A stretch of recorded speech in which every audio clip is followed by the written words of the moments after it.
Hello, welcome to social post. So real ఎస్టేట్లో చాలామందికి చాలా డౌట్స్ ఉంటాయి. సో ఇయర్ ఎండ్ వచ్చేస్తుంది, ఆఫర్స్ ఉన్నాయా లేదా, ఎక్కడ తీసుకోవాలి, గ్రోత్ ఉందా లేదా, ఎంత బడ్జెట్ పెట్టుకోవాలి, ఇవన్నీ కూడా మన మైండ్లో ఆల్వేస్ తిరుగుతూనే ఉంటాయి. ఇవన్నీ క్లియర్ అవ్వాలి అంటే రియల్ ఎస్టేట్ ఎక్స్పర్ట్స్ మనకి కొన్ని సలహాలు ఇవ్వాలి. ఆ సలహాలని మీకు ఇవ్వడానికి ఈరోజు మనతో ఆర్యన్ గారు ఉన్నారు. సార్ని అడిగి మీ డౌట్స్ అన్నీ క్లారిఫై చేస్తాను. నమస్తే సార్. నమస్తే అండి. ఎలా ఉన్నారు? గ్రేట్ అండి. How are you? నేను చాలా బాగున్నాను sir. Thank you so much. So మన ఆడియన్స్కి చాలా డౌట్స్ వస్తూనే ఉంటాయి. ప్రెజెంట్ హైదరాబాద్లో ట్రెండ్ అవుతుంది ఏంటి అంటే నియోపోలిస్.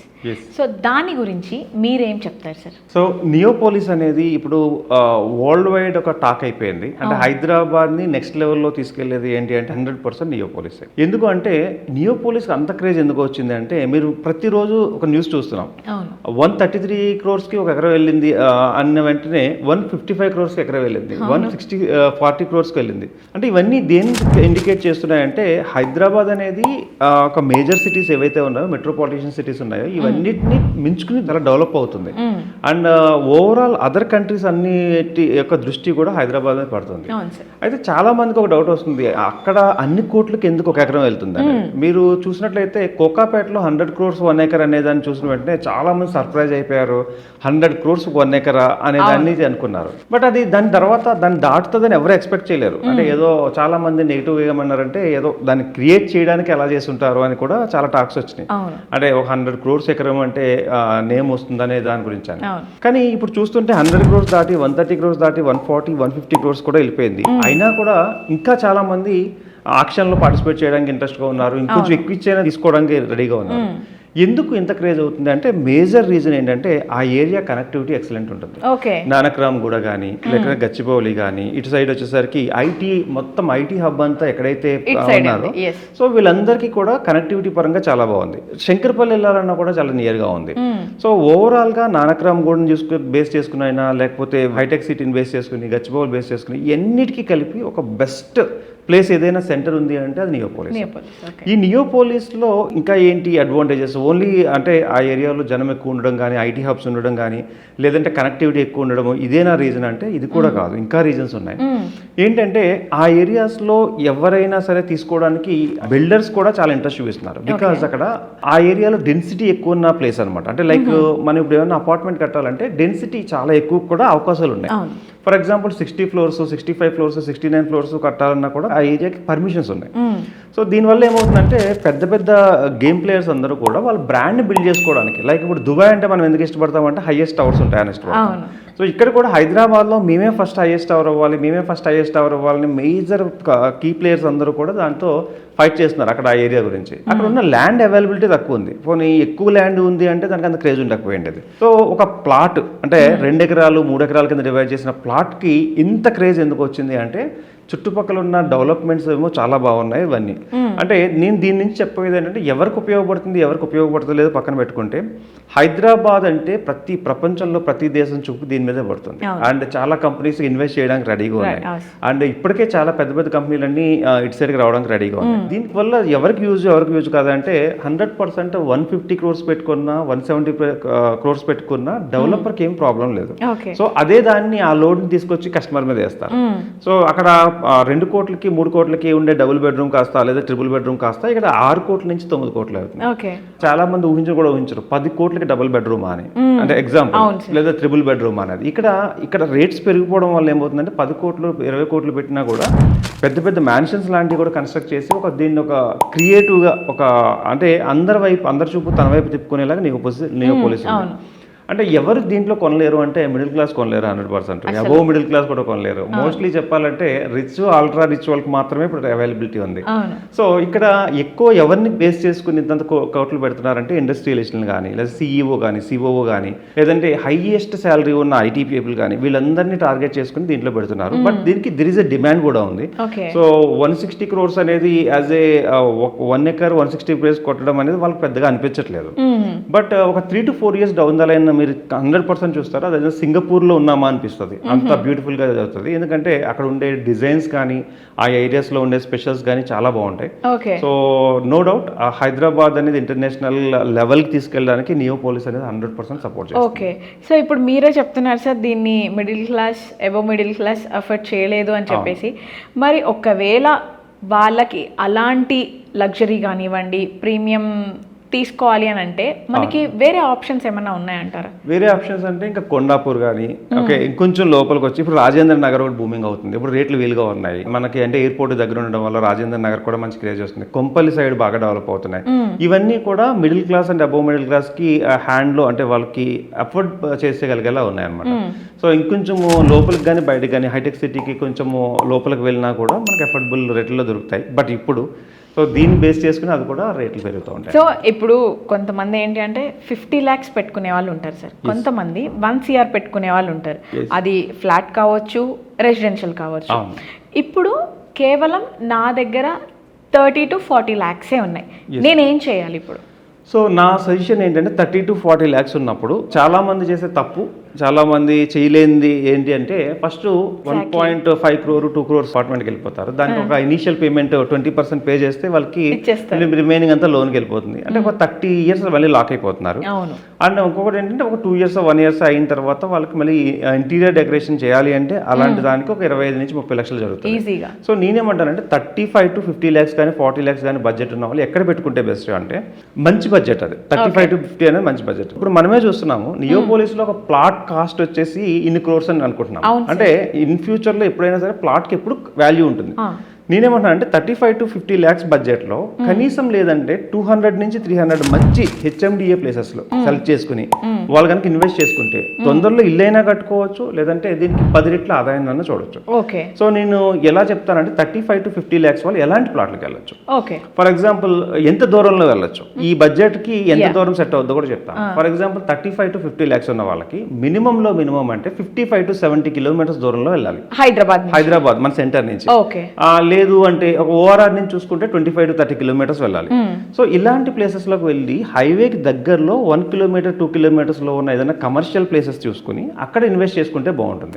అంటే మరీ లాంగ్ వెళ్తే టైం ఎక్కువ పడుతుంది. సో 35 to 50 lakhs మంచి బడ్జెట్ కాబట్టి హౌసెస్ ఎక్కడైతే దగ్గరలో ఉన్నాయో, విలేజ్ కనెక్టివిటీ ఎక్కడ ఉందో అండ్ హైవే కనెక్టివిటీ ఎక్కడ ఉందో ఇలాంటివన్నీ చెక్ చేసుకుంటే 35 to 50 lakhs బడ్జెట్ లో లైక్ తుక్కు కూడా చూసుకోండి. కొన్ని ఏరియాస్ లో 45 places 45,000 అలా దొరుకుతాయి. షాద్ నగర్ లో మేజర్ హైవే మీద చూసుకుంటే 25,000 కూడా హైవేస్ నాకు తెలిసిన చాలా ప్రాజెక్ట్స్ ఉన్నాయి. దాంట్లో ఏంటంటే 25,000 కి హైవే ప్రాజెక్టులు ఉన్నాయి, 25 to 30,000 కి. సో హైవే ఫేసింగ్ ప్రాజెక్ట్స్ కూడా 25-35 ఉన్నప్పుడు ఇప్పుడు కొంచెం దూరం అనిపిస్తుంది. బట్ షాద్ నగర్ కూడా బాగా ఎమర్జింగ్ సిటీగా మారింది. సో దాంట్లో కూడా డెవలప్మెంట్స్ బాగున్నాయి. సో నా రిక్వెస్ట్ ఏంటి అంటే 25 to 50 ఉన్న వాళ్ళు మంచి ప్లేసెస్ షాద్ నగర్ సైడ్ కానీ ముంబై హైవేలో 20-22 కూడా ఉన్నాయి హైవే ఫేసింగ్ ప్రాజెక్ట్స్.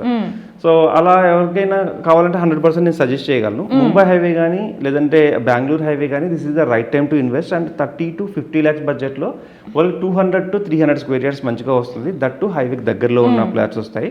ఒక 4 to 5 years వెయిట్ చేయగలిగినా కూడా they can get the good returns. Okay. So ఇప్పుడు మనం చూసుకుంటే ఏంటి అంటే సార్ GHMCలో 27 మున్సిపాలిటీస్ని మర్జ్ చేయడం జరుగుతుంది. అది యూస్ఫుల్లే అంటారా? ఒకవేళ అది చేస్తే దానివల్ల వచ్చే చేంజెస్ ఏంటంటారు సార్? గవర్నమెంట్ తీసుకున్న బెస్ట్ డెసిషన్ ఏంటి అంటే GHMCని ఎక్స్పాండ్ చేయాలనుకోవడం. ఎందుకు ఎక్స్పాండ్ చేయడం వల్ల ఎవరెవరికి ఉపయోగం అంటే ఒక చాలా మంచి ప్లానే ఉంది దీని వెనకాల. సో ఎప్పుడైనా సరే సిటీ డెవలప్ అవ్వాలి అంటే మధ్యలో ఉన్న మురికివాడలు కానీ ఇవన్నీ కూడా అంటే నీట్గా తయారవి. ఎప్పుడైనా సపోజ్ మీరు గుర్తుందో లేదో అదర్ కంట్రీ పీపుల్ వచ్చినప్పుడు మాత్రమే మనకు రోడ్స్ కానీ ఇవన్నీ నీట్గా తయారు చేస్తారు, తర్వాత మళ్ళీ మామూలుగానే ఉంటుంది. బట్ ఎప్పుడు కూడా దుబాయ్ లాంటి ప్లేసెస్లో చూస్తే చాలా నీట్ అండ్ క్లీన్గా ఉంటాయి. సో ఇప్పుడు GHMCని వైడ్ చేయడం వల్ల లేదంటే ఎక్స్పాండ్ చేయడం వల్ల యూజెస్ ఏంటంటే ఒక 27 మున్సిపాలిటీలని కార్పొరేషన్ని కలిపేసి ఔటర్ రింగ్ రోడ్ చుట్టుపక్కల ఉన్నటువంటి ఒక 27 మున్సిపాలిటీస్ కావచ్చు కార్పొరేషన్స్ కావచ్చు తీసుకొచ్చి దాన్ని GHMCలో కలుపుదాం అనుకుంటున్నారు. దీనివల్ల యూజ్ ఏంటంటే GHMC చాలా పెద్దదవుతుంది. GHMC పెద్దదవడం వల్ల ఫండ్స్ ఏవైతే ఉంటాయో ఆ ఫండ్స్ చిన్న ప్లేసులకు కూడా వెళ్తాయి. ఫర్ ఎగ్జాంపుల్ ఇప్పుడు ఓఆర్ఆర్ చుట్టుపక్కల ఉన్న చిన్న ప్లేసుల్లో డెవలప్మెంట్ చేయాలంటే ఆ ఏరియాని ఎవరు పట్టించుకోరు. ఓకే. ఇప్పుడు జిహెచ్ఎంసీ అండర్లోకి రావడం వల్ల ఏంటంటే జిహెచ్ఎంసీ ఆ ఏరియాల వరకు వెళ్ళి అక్కడ రోడ్ ఫెసిలిటీస్ కానీ ఆ క్లీనింగ్ ప్రాసెస్ కానీ లేదంటే డెవలప్మెంట్స్ కానీ చేస్తుంది. సో దీనివల్ల ఏమవుతుందంటే జనాభా అందరూ కూడా హ్యాపీగా అంటే కొంచెం క్లీన్ అండ్ క్లీన్గా ఉంటుంది. At the same time expansion రావడం వల్ల బిజినెస్ పెరుగుతుంది. ఓకే. అంటే ఎప్పుడైతే మీకు ఇప్పుడు చెక్ చేసుకుంటే సిటీలో మధ్యలో ఉన్నంత బిజినెస్ నెమ్మదిగా చుట్టుపక్కలకి వెళ్ళే కొద్దీ స్ప్రెడ్ అయ్యే కొద్దీ తగ్గుతూ ఉంటుంది. అవుట్కట్స్ వచ్చే ఇంకా తగ్గుతూ ఉంటుంది. ఎందుకంటే ఇక్కడ ఉన్నటువంటి ఫెసిలిటీస్ ఉండవు, ఇక్కడ ఉన్నటువంటి ఇన్ఫ్రాస్ట్రక్చర్ ఉండదు, వెళ్ళే కొద్దీ ఇన్ఫ్రాస్ట్రక్చర్ తగ్గుతుంది. బట్ ఇప్పుడు దీనివల్ల ఏమవుతుందంటే ఇన్ఫ్రాస్ట్రక్చర్ని అత్యంత అద్భుతంగా ఫాస్ట్గా పెంచుతారు ఇప్పుడు. సో ఎప్పుడైతే ఇన్ఫ్రాస్ట్రక్చర్ పెరిగిందో బిజినెస్ పెరుగుతుంది. బిజినెస్ ఎప్పుడైతే పెరిగిందో జిహెచ్ఎంసీ కూడా మళ్ళీ ట్యాక్స్ రూపంలో కానీ దీని రూపంలో కానీ మళ్ళీ డబ్బులు వస్తుంటాయి. దీనివల్ల ఏమవుతుందంటే ప్రజల మనీ ఏమో గవర్నమెంట్ యొక్క ఫెసిలిటీస్ వల్ల ప్రజలు రెండు మ్యూచువల్గా విన్ విన్ సిచ్యువేషన్లో బాగా డెవలప్ అవుతుంది. అంటే ఎప్పుడైతే ఎక్స్పాండ్ అయిందో దాంట్లో ఏమవుతుందంటే జిహెచ్ఎంసీ పరిధిలోకి వచ్చే పాపులేషన్ కూడా ఎక్కువ అవుతుంది. అంటే జిహెచ్ఎంసీకి ఇప్పుడున్న పరిధిలో సపోజ్ 1,20,00,000 మంది ఎంతమంది ఉన్నారు. ఒక ఎగ్జాంపుల్ హైదరాబాద్ మొత్తం చూసుకుంటే 1,60,65 వరకు ఉంటారు. దీంట్లో ఏంటంటే జిహెచ్ఎంసీ పరిధిలోకి వచ్చేసే వాళ్ళని కొంచెం ఎక్కువ పెరుగుతారు. సో ఎప్పుడైతే ట్రేడింగ్ పెరిగిందో, ఎప్పుడైతే ప్రజల దగ్గర నుంచి ట్రాన్స్పోర్టేషన్ ఇటు నుంచి అటు బాగా మూవ్ అవుతుందో, ఫ్లైఓవర్స్ పెరగడం కానీ ఇలాంటివన్నీ జరిగినప్పుడు 100% ఎక్సలెంట్ డెవలప్మెంట్ అయితే వస్తుంది. దీంతో పాటు ఇంకొక అడ్వాంటేజ్ అనుకుంటే ఏమో ఇవన్నీ ఉన్నాయి. కొంచెం ఏంటంటే రేట్లు కూడా పెరుగుతాయి 100%. ఎప్పుడైతే చుట్టుపక్కల ఉన్న చిన్న చిన్న ప్లేసెస్ కూడా జిహెచ్ఎంసీ అండర్లోకి వచ్చినాయో ఇప్పుడు హౌసెస్ కట్టుకోవాలంటే వచ్చే పర్మిషన్స్ కూడా చాలా ఈజీ అయిపోతాయి. సో ఎవరైనా అప్లై చేస్తే అన్ని జిహెచ్ఎంసీ అండర్లోకి వచ్చేస్తాయి. ఇదివరకు ఏమవుతుందంటే అక్కడ ఉన్నటువంటి మున్సిపాలిటీ అండర్లో ఒక పర్మిషన్, నెక్స్ట్ ఒక వేరే పర్మిషన్, ఇలాంటివన్నీ తగ్గి ఒక జిహెచ్ఎంసీ పర్మిషన్లోకి వచ్చేసాయి. అంటే నెక్స్ట్ హైదరాబాద్ని నెక్స్ట్ లెవెల్లోకి తీసుకెళ్ళడానికి ఇది కూడా ఒక అద్భుతమైన అవకాశం. జిహెచ్ఎంసీకి ఎక్కువ ఏదైతే ఫ్లో ఉందో ఈ 27 మున్సిపాలిటీని కలపడం వల్ల సో మోర్ అండ్ మోర్ అంటే బిగ్గర్ అవుతుంది. అంటే హైదరాబాద్ చాలా పెద్దగా అవ్వబోతుంది అండ్ డెవలప్మెంట్ బాగా కాబోతుంది. అండ్ ఫ్యూచరిస్టిక్గా చూస్తే హైదరాబాద్ని ఇప్పటికే చాలా సిటీస్ కొట్టలేకపోతున్నాయి. ఈవెన్ ఢిల్లీ చూసుకోండి, దాంట్లో పొల్యూషన్ ఉండడం వల్ల అసలు సెకండ్ క్యాపిటల్ ఆప్షన్నే హైదరాబాద్ తీసుకొద్దాం అనేది కూడా జరుగుతుంది. సో ఇలాంటివి జరుగుతున్నాయని బ్యాక్గ్రౌండ్లో అందరికీ తెలుస్తున్నాయి ఇప్పుడు నెమ్మదిగా. సో హైదరాబాద్ కూడా రెడీ అవుతుంది. సపోజ్ ఎప్పుడైనా if they announce second capital అంటే వీఆర్ రెడీ అని చెప్పుకోవడానికి కూడా ఇది బెస్ట్ ప్లేస్ అనే చెప్తాను. సో హెచ్ఎండిఏ ల్యాండ్ ఆప్షన్లో 151 crores అసలు ఇంత రేంజ్ ఆఫ్ మనీ పెట్టడానికి అసలు అక్కడ ఏముంది సార్? అంత ఇంపార్టెన్స్ ఏంటి అసలు ఆ ల్యాండ్కి? నేను దానికి ఉన్న ఇంపార్టెంట్ ఏంటి అంటే కనెక్టివిటీ ఒకటి, ఇన్ఫ్రాస్ట్రక్చర్ బాగా పెరగడం ఒకటి, డెన్సిటీ అంటాం అన్నమాట. అంటే మనం ఒక 10 floors వేసిన తర్వాత అందులో ఉండే పీపుల్ ఏదైతే ఉంటుందో దాన్ని డెన్సిటీ కింద క్యాలిక్యులేట్ చేస్తాం. అంటే ఒక ఇంత ల్యాండ్ తీసుకుని ఇంత ల్యాండ్లో ఎంతమంది ఉండొచ్చు, సపోజ్ 30 members ఉంటే the density is 30 members, 50 members ఉండొచ్చు, 1000 members ఉండొచ్చు. సో నెంబర్ ఆఫ్ ఫ్లోర్స్ పెరిగే కొద్దీ డెన్సిటీ పెరిగిపోతుంది. సో ఆ ప్లేస్కి ఏంటి అంటే డెన్సిటీకి పెరిగే అవకాశం ఉన్నా కూడా పర్మిషన్స్ ఉంటాయి.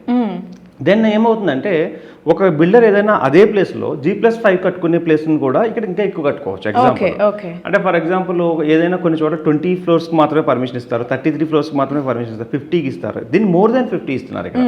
సో దానివల్ల క్రేజ్ పెరిగింది. అంటే హైయెస్ట్ టవర్స్ మనం చేయాలనుకునే పెరిగింది. అండ్ దట్టు ఏంటంటే ఆ ఏరియాలో ఉండడానికి చాలామంది ఎందుకు ఇష్టపడుతున్నారంటే అవుటర్కి చాలా దగ్గర ఉంది. ఓకే, గచ్చిబౌలికి దగ్గర ఉంది, అండ్ నానక్రామగూడకి దగ్గర ఉంది, హాస్పిటల్స్కి, నెక్స్ట్ వచ్చేసి స్కూల్స్కి, ఇంటర్నేషనల్ స్కూల్స్ అన్ని సరౌండెడ్గా ఉన్నాయి, హాస్పిటల్స్ ఉన్నాయి, అండ్ ఓవరాల్ నుంచి దగ్గరగా అప్రాక్సిమిటీ చాలా దగ్గరగా ఉంది. ఇక్కడ ఏంటంటే ఏది డెవలప్ కావాల్సింది ఏం లేదు, అన్ని డెవలప్ అయిపోయి ఉన్నాయి, అంటే రెడీ టు మూవ్లోనే అన్నట్టు ఉంది. సో కాబట్టి అది 155 crores కూడా ల్యాండ్ అవైలబిలిటీ కూడా లేదు. ఉన్న ల్యాండ్కే అందరూ డిమాండ్ పెరగడంతో ఆ ఏరియాలో రేట్ పెరిగిపోయింది.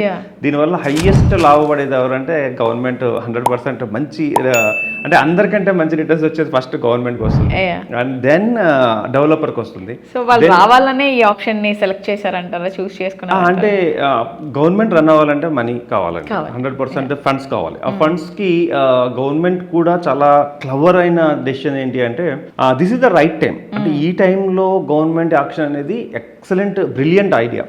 అంటే ఇప్పుడు అందరూ కూడా పెద్ద పెద్ద కంపెనీలు అంటే లైక్ గోద్రేజ్ లాంటివి కానీ, ప్రెస్టేజ్ లాంటివి అండ్ మై హోమ్, వీళ్ళందరూ కూడా హైదరాబాద్లో బెస్ట్ ఎమ్యూనిటీస్తో బెస్ట్ క్లబ్ హౌస్ కానీ ఎక్సలెంట్ ఆపర్చునిటీస్తో వాళ్ళు కన్స్ట్రక్షన్ స్టార్ట్ చేశారు. బట్ వాళ్ళకి ల్యాండ్ అవైలబిలిటీ కావాలి, మంచి ప్లేసెస్లో ల్యాండ్ అవైలబిలిటీ కావాలి. అంటే బయట చాలా ఎకరాల్లో దొరుకుతుంది కానీ సెంటర్ ఆఫ్ ది సిటీలో ఎకరాల్లో లేదు. లేదు. బట్ లక్కీగా గవర్నమెంట్ దగ్గర ఎకరాల్లో కొంచెం ఉండడంతో ప్రతి దాన్ని 2 acres ల్యాండ్ ఒక పార్సల్ కింద చేసేసి ప్లాట్ కింద చేశారు. సో దానికి ఆక్షన్ పెట్టడంతో అందరూ కూడా ఉన్నాయి, తక్కువ ప్లాట్స్ ఉన్నాయి. ఓకే. సో దాన్ని నేను దక్కించుకోవాలనే క్రియేట్ అయ్యింది. Okay. So that is benefit for government అన్నట్టు.